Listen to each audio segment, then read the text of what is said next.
Today we're going to talk about hazardous materials. What is a hazardous material? Well, there's various federal agencies that regulate hazardous materials with a different focus. But generally speaking, the basic definition of a hazardous material is any substance that can cause harm to you or to the environment if mishandled. While DOT's focus is controlling hazardous materials in transit, OSHA's focus is to keep workers from being overexposed to hazardous chemicals or materials that they work with every day. Like DOT, an important aspect of the OSHA standard is to develop an effective system of communication, a system to ensure that hazards are recognized and understood. The OSHA standard goes one step further. It facilitates the employee's right to know about all the hazards that the material or substance may present, which is why the standard is commonly referred to as the Right to Know standard.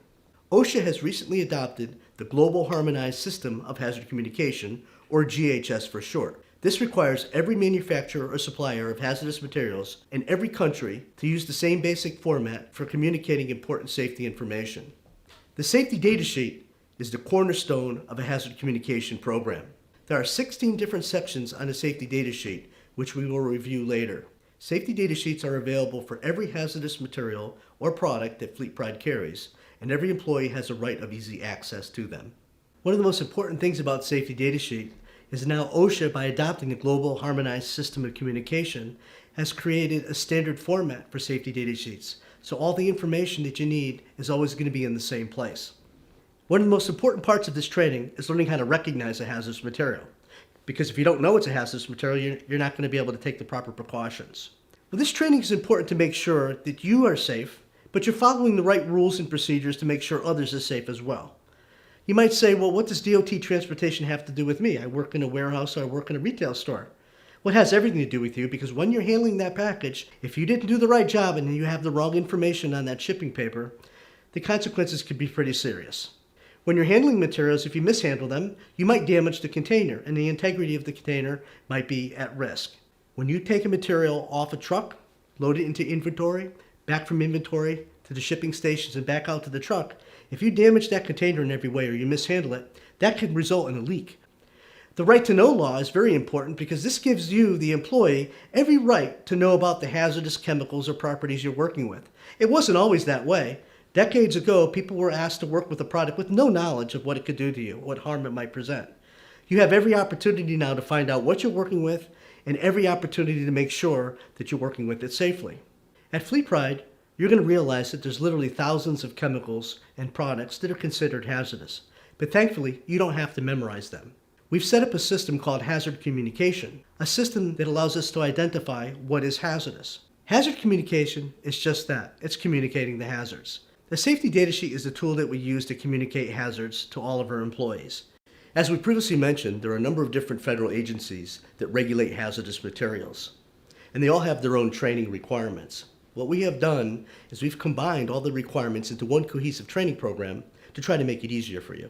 Two of the most important agencies are OSHA, the Occupational Safety and Health Administration, and the U.S. Department of Transportation, or DOT for short. OSHA requires all employees to be trained prior to their work assignment on the basics of the hazard communication standard, their rights under the program, how to recognize hazardous materials, and where to go to get additional information on the hazardous materials they work with. The first part of the training is what we refer to as classroom training, but probably the more important training is the hands-on training you'll receive when you go to your work assignment.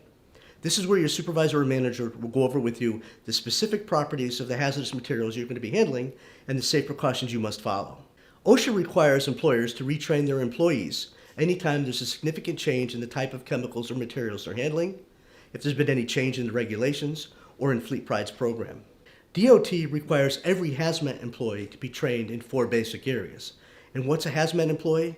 Anyone who has any part in handling or shipping hazardous materials has to be trained. This includes dock workers, pickers, packers, shippers, and even the managers that supervise them. The one difference between DOT and OSHA is that DOT provides up to 90 days for employees to be trained. However, in those 90 days, that employee must be directly supervised by an employee who has already been trained and is qualified in handling hazardous materials. The 4 different types of training that DOT requires include general awareness training, provides a broad overview of the regulations and where you fit in as a hazmat employee. Function-specific training covers the exact steps and procedures you need to perform in your unique work environment to ensure that all regulations are being met.